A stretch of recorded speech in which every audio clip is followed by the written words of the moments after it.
Good morning, good guys. Today on Think About It. Today we have to think about something. Now,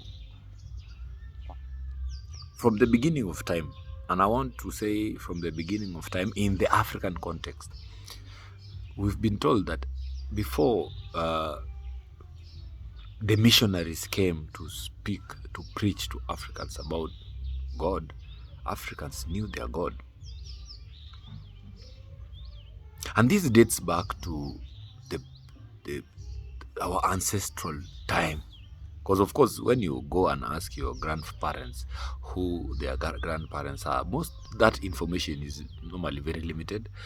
They cannot trace, but at least you know there's some history.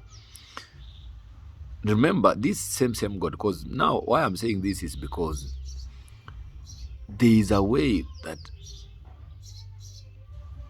this religion was created by someone else. But us as Africans, we knew our God from the beginning. It's not like we didn't know who God is.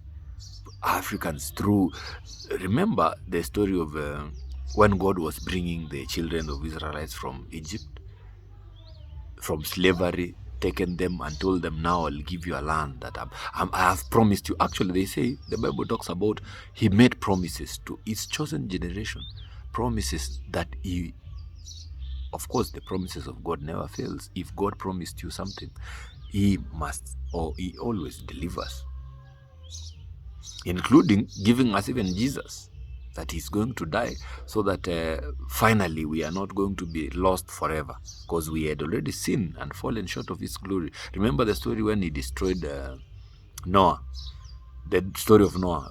He destroyed the entire world, and also he destroyed the entire world in exceptions of only 7 people, if I'm not sure, 7 or I think 8. That is the family of Noah, because he was the only person who was righteous before, at least according to God. Now all these people died. Noah, Moses, Abraham, they are part of, they are now history. They are our ancestors. They are already gone. But going doesn't mean that they were not given whatever they were supposed to be given. They got blessed. They got whatever that they wanted. They were promised. And those promises lives to date. The promise that God is going to give the chosen generation life in abundance still lives up to this day. Only for those who understands who they really are. So there is a little bit of corruption to try and conceal that information of who the real identity is of God's people. Unfortunately, this may sound like it's not fair, and it's not actually fair, because if God had a chosen generation from the beginning, then it means there are people who are never chosen. Think about it just a moment.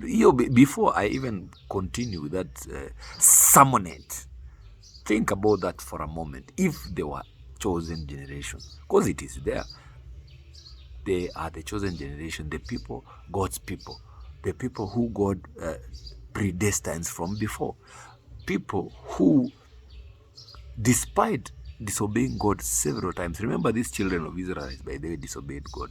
They molded their own golden calf so that they can worship, and forgot that they were supposed to worship God. But those ones who, of course, kept his commands, because the Bible says, those who keeps my commands are the ones that I will give them what I have in store for them. It has never been taken away.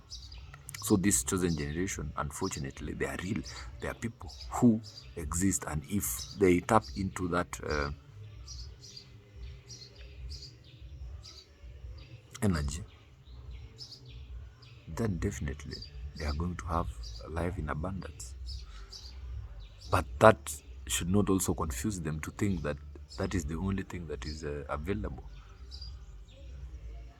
Jesus already died and said, what matters now